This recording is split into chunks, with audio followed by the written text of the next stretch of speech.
नमस्कार, हिमाचल अभी.com से मैं पल्लवी शर्मा। पेश है कोरोना वायरस पर स्पेशल बुलेटिन। सिरमौर सोलन में सेना के जवान सहित 3 लोग कोरोना पॉजिटिव। हिमाचल में 448 पहुंचा कुल आंकड़ा। कोविड-19 के प्रकोप के बीच धर्मशाला में पूर्व सैनिक ने तोड़ा दम, कोरोना टेस्ट भी करवाया। राज्य मानवाधिकार आयोग में पीएस राणा की हो सकती है ताजपोशी, भंडारी बनेंगे सदस्य। बढ़ते कोरोना केसों के बीच राहत, पहली बार जितने बीमार उससे ज्यादा ठीक। कोरोना वायरस से पीड़ित डीएमके विधायक जे अंबाजगन की चेन्नई में मौत। राम जन्मभूमि परिसर में रुद्राभिषेक, पीएम मोदी को भूमि पूजन के लिए निमंत्रण। पेट्रोल डीजल की कीमतों में आज फिर लगी आग, चौथे दिन इतने बढ़ गए फ्यूल के दाम। कोरोना के संक्रमण से बचने के लिए मोबाइल फोन की स्क्रीन दिन में 2 बार करें साफ। पेरू में 2 लाख के पार पहुंची संक्रमितों की संख्या। अमेरिका में 24 घंटे में 1100 लोगों की मौत। न्यूजीलैंड, तंजानिया समेत दुनिया के 9 देशों ने कोरोना पर पाई जीत। अब समाचार विस्तार से। आपके स्वास्थ्य का प्रहरी श्री बालाजी हॉस्पिटल, कांगड़ा, हिमाचल। हिमाचल के सिरमौर जिला में 2 और सोलन में 1 नया कोरोना पॉजिटिव मामला सामने आया है। सिरमौर में मंगलवार को 123 सैंपल जांच के लिए भेजे गए थे, जिसमें से 121 नेगेटिव और 2 पॉजिटिव पाए गए हैं। पॉजिटिव पाए गए मामलों में से एक 39 वर्षीय महिला है जो ओरिसिन फार्मा कंपनी में कार्यरत है, जबकि दूसरा 44 वर्षीय सेना का जवान है जो दिल्ली से वापस आया था। फिलहाल वह पांवटा साहिब में पेड क्वारंटाइन में रह रहा था। दोनों को त्रिलोकपुर के कोविड केयर सेंटर में शिफ्ट किया जा रहा है। जिला सोलन के नालागढ़ में संक्रमित पाया गया व्यक्ति स्नातकोत्तर महाविद्यालय नालागढ़ के गर्ल्स हॉस्टल में संस्थागत क्वारंटाइन में था। वहां से उसका सैंपल लेकर केंद्रीय अनुसंधान संस्थान कसौली में जांच के लिए भेजा गया था, जहां उसकी रिपोर्ट पॉजिटिव पाई गई है।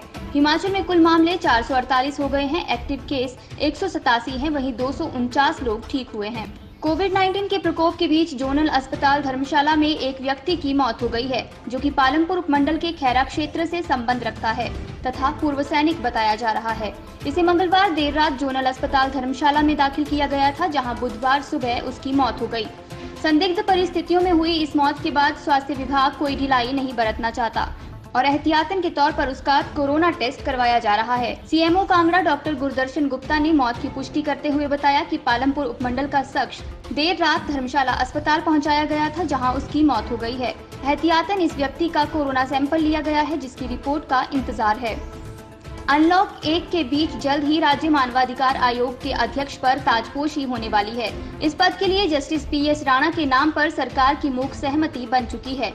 जस्टिस राणा इस समय राज्य उपभोक्ता विवाद निवारण आयोग के अध्यक्ष का दायित्व संभाल रहे हैं। राज्य मानवाधिकार आयोग के सदस्य के लिए पूर्व आईएएस डॉक्टर अजय भंडारी का नाम लिया जा रहा है। बताया जा रहा है इसी सप्ताह आयोग के अध्यक्ष व दूसरे सदस्यों की नियुक्ति बाबत अधिसूचना जारी हो सकती है। पता चला है कि आयोग के अन्य सदस्य के नाम पर सहमति नहीं बन पाने के चलते ही मामला अटका हुआ है। जैसे ही अन्य सदस्य का नाम तय हो जाता है तो इसकी अधिसूचना जारी हो जाएगी।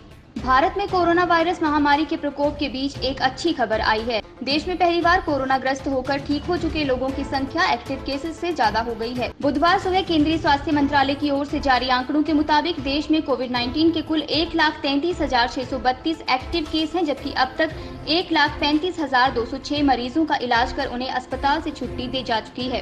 कोरोना के कुल मामलों की संख्या 2,76,000 से ज्यादा हो गई है। सरकारी आंकड़ों के अनुसार पिछले 24 घंटे में कोरोना वायरस के 9,985 नए मामले सामने आए हैं। इसी दौरान देश में 279 कोविड मरीजों की मौत हो गई है। बुधवार सुबह 9 बजे तक भारत में कोरोना के कुल 2,76,583 केस थे। कोविड-19 से मरने वालों की संख्या 7,745 तक पहुंच गई है। महाराष्ट्र देश का सबसे प्रभावित राज्य बना हुआ है, जहां कोरोना केसेस की संख्या 90,000 के पार जा चुकी है। राज्य में अब तक 3,289 मरीजों की मौत हो गई है। तमिलनाडु के डीएमके विधायक जे अंबाजगन की कोरोना वायरस की वजह से मौत हो गई है। उन्होंने अपनी अंतिम सांस बुधवार की सुबह चेन्नई हॉस्पिटल में ली। 2 जून को 61 वर्षीय विधायक अंबाजगन को सांस लेने में तकलीफ होने पर अस्पताल में भर्ती करवाया गया था और उसी वक्त कोविड-19 टेस्ट में पॉजिटिव पाया गया। निजी अस्पताल डॉक्टर रेला इंस्टीट्यूट एंड मेडिकल सेंटर ने एक बयान में कहा, कोविड-19 के कारण उन्हें निमोनिया हो गया था। उनकी स्थिति गंभीर थी और उनकी तबीयत आज तड़के तेजी से बिगड़ गई। उन्होंने बताया कि वेंटिलेटर पर रखे जाने सहित हर प्रकार की चिकित्सकीय सहायता के बावजूद उन्हें बचाया नहीं जा सका। द्रमुक अध्यक्ष M.K. स्टालिन ने अंबाजगन के निधन पर शोक व्यक्त किया और उन्हें श्रद्धांजलि दी। अंबाजगन किडनी संबंधी बीमारी से पहले से ग्रसित थे। उन्हें 3 जून को वेंटिलेटर पर रखा गया था। उनके स्वास्थ्य में कुछ सुधार नजर आ रहा था, लेकिन सोमवार को उनकी तबीयत काफी बिगड़ गई थी। शेष समाचार ब्रेक के बाद। Shri Balaji multi speciality hospital Kangra, जहां आपको एक ही छत के नीचे मिले बेहतरीन चिकित्सा सुविधाएं, cardiology, laparoscopic, general surgery, neuro surgery, orthopaedics, paediatric, radio diagnosis, urology, gastroenterology, ophthalmology, pathology, medicine, anaesthesia और डेंटल जैसी अत्याधुनिक और बेहतरीन चिकित्सा सुविधाएं, 24 घंटे इमरजेंसी सुविधा, 9 बेड के साथ critical care unit, cardiac monitor और डिफिब्रिलेटर्स, सेंट्रल ऑक्सीजन लाइन और वेंटिलेटर सुविधा। हिमाचल प्रदेश के सबसे बड़े निजी स्वास्थ्य सेवा प्रदाताओं में से एक Shri Balaji multi speciality hospital Kangra राष्ट्रीय स्वास्थ्य बीमा योजना के साथ सूचीबद्ध Shri Balaji multi speciality hospital Kangra BPL परिवारों के लिए अस्पताल में कैशलेस भर्ती होने के साथ ही ECH की भी सुविधा। हमारा पता Shri Balaji multi speciality hospital, Balaji Vihar, Ujjain, Kangra. संपर्क करें 9218411108 पर। Shri Balaji multi speciality hospital Kangra. Ayodhya में राम मंदिर निर्माण से पहले भगवान शिव की आराधना की जा रही है। श्री राम मंदिर निर्माण में कोई विघ्न बाधा न आए, इसकी कामना से राम जन्मभूमि परिसर में 28 साल बाद कुबेर टीला स्थित कुबेश्वर महादेव का आज सुबह रुद्रा अभिषेक शुरू हुआ। श्री राम जन्मभूमि तीर्थ क्षेत्र ट्रस्ट के अध्यक्ष मणिराम दास छावनी के महंत नित्य गोपाल दास के उत्तराधिकारी कमल नयन दास रुद्राभिषेक कर रहे हैं। महंत कमल नयन दास राम जन्मभूमि परिसर पहुंच गए हैं। मंदिर मस्जिद विवाद के कारण कई वर्षों तक पूजा नहीं हो सकी थी। शिवलिंग पर जल नहीं चढ़ पाया था। संत धर्माचार्यों के साथ परिसर में पहुंचे कमल नयन दास ने कहा कि राम जन्मभूमि पर भव्य मंदिर निर्माण की बाधाओं को दूर करने के लिए यह अनुष्ठान हो रहा है। पुरातात्विक कुबेर टीला 67.77 एकड़ भूमि के अंदर मौजूद है। कुश्ती में जीत के बाद स्थानीय निवासी धनपत राम यादव द्वारा इस विशाल शिवलिंग की स्थापना की गई थी। देश में अनलॉक की शुरुआत हो गई है और इसी के साथ पेट्रोल डीजल के दामों में बढ़ोतरी का सिलसिला भी दोबारा शुरू हो गया है। पिछले 4 दिनों से पेट्रोल के दामों में बढ़ोतरी हो रही है। बुधवार को एक बार फिर ईंधन के दामों में इजाफा किया गया। देश की राजधानी दिल्ली में पेट्रोल का भाव 73 रुपए 4 पैसे प्रति लीटर हो गया है और डीजल 71 रुपए 62 पैसे प्रति लीटर हो गया है। इन 3 दिनों दिल्ली में पेट्रोल 2 रुपए 14 पैसे प्रति लीटर महंगा हो गया तो डीजल की कीमत 2 रुपए 23 पैसे प्रति लीटर बढ़ गई है। उधर अंतर्राष्ट्रीय बाजार में कच्चे तेल के दाम में एक दिन की गिरावट के बाद फिर तेजी देखी जा सकती है, जिससे तेल के दाम में आगे और इजाफा होने की संभावना बनी हुई है। पिछले सत्र में मुनाफा वसूली के चलते बेंचमार्क कच्चा तेल ब्रेंट क्रूड के दाम में 5.89% की गिरावट आई थी। कोरोना वायरस से बचाव के लिए विश्व स्वास्थ्य संगठन समेत कई स्वास्थ्य संस्थान नए तथ्यों और तरीकों को जनता के सामने रख रहे हैं। विश्व स्वास्थ्य संगठन ने हाल ही में कोविड-19 को लेकर जारी अपने दिशा निर्देशों में बदलाव कर 3 परतों वाला मास्क पहनने को उचित बताया। इस तरह कोविड-19 का संक्रमण मोबाइल फोन पर रह सकता है। इसके लिए जरूरी है मोबाइल फोन की स्क्रीन को नियमित रूप से साफ करना चाहिए। IIT बॉम्बे के अध्ययन में वैज्ञानिकों ने पाया है कि कोरोना वायरस की संक्रामक बूंदें सामान्य कांच की तुलना में फोन के कांच की सतह पर सूखने में ज्यादा वक्त लगाती हैं। फोन की स्क्रीन, कपास और लकड़ी ऐसी सामग्री हैं जो वायरस के लिए सुरक्षित जगह मानी जाती हैं, यानी कि इन चीजों पर वायरस ज्यादा अवधि के लिए रह सकता है।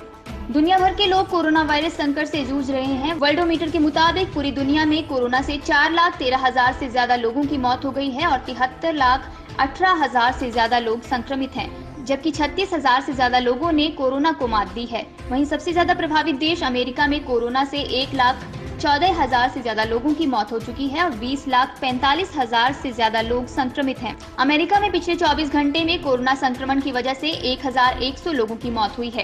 पेरू के स्वास्थ्य मंत्रालय के अनुसार देश में कोरोना वायरस से संक्रमित मरीजों की संख्या 2 लाख से अधिक हो गई है। रूस में 24 घंटे के दौरान 171 और लोगों की मौत हुई है। अब मरने वालों की संख्या 6,142 हो गई है। इस दौरान संक्रमण के 8,595 नए मामले सामने आए हैं। राजधानी मॉस्को समेत देश के कई हिस्सों में सख्त प्रतिबंध लागू है। सरकार एक और अस्थायी अस्पताल बनाने की तैयारी कर रही है। कोरोना वायरस ऐसी महामारी बनकर दुनिया में आई है जिसने विकासशील देशों के साथ साथ विकसित देशों को भी ठप कर दिया है। कोविड-19 की वजह से अमेरिका, चीन समेत कई देशों में लॉकडाउन लगाया गया, जिससे हर देश की आर्थिक स्थिति पर बुरा असर पड़ा। अंतर्राष्ट्रीय मुद्रा कोष ने इस साल वैश्विक ग्रोथ दर नकारात्मक संख्या में होने की संभावना जताई है। कोरोना के खिलाफ लड़ाई लड़ने में कुछ देशों ने शुरुआती दौर में ही नियंत्रण करने की योजना बनाई, तो कुछ वायरस के खतरे को समझने में देरी कर गए। कुछ देशों को कम जनसंख्या होने का फायदा मिला, तो कुछ अपनी सूझबूझ से कोरोना वायरस पर काबू पा गए। दुनिया में कम से कम 9 ऐसे देश हैं जिन्होंने कोविड-19 पर पूरा नियंत्रण पा लिया है। इनमें New Zealand, Tanzania, Fiji, Montenegro, Vatican City, Seychelles, Saint Kitts and Nevis, Timor Leste और पापुआ न्यू गिनी शामिल है। इनमें से ज्यादातर देशों में जनसंख्या कम है, इसलिए वायरस को फैलने से रोकने में आसानी रही। इन्हीं खबरों के साथ आज का कोरोना वायरस पर स्पेशल बुलेटिन यही खत्म होता है। हमारा अगला ऑनलाइन रेडियो बुलेटिन सुनिए शाम 7:30 बजे। तब तक के लिए नमस्कार। आपके स्वास्थ्य का प्रहरी श्री बालाजी हॉस्पिटल, कांगड़ा, हिमाचल।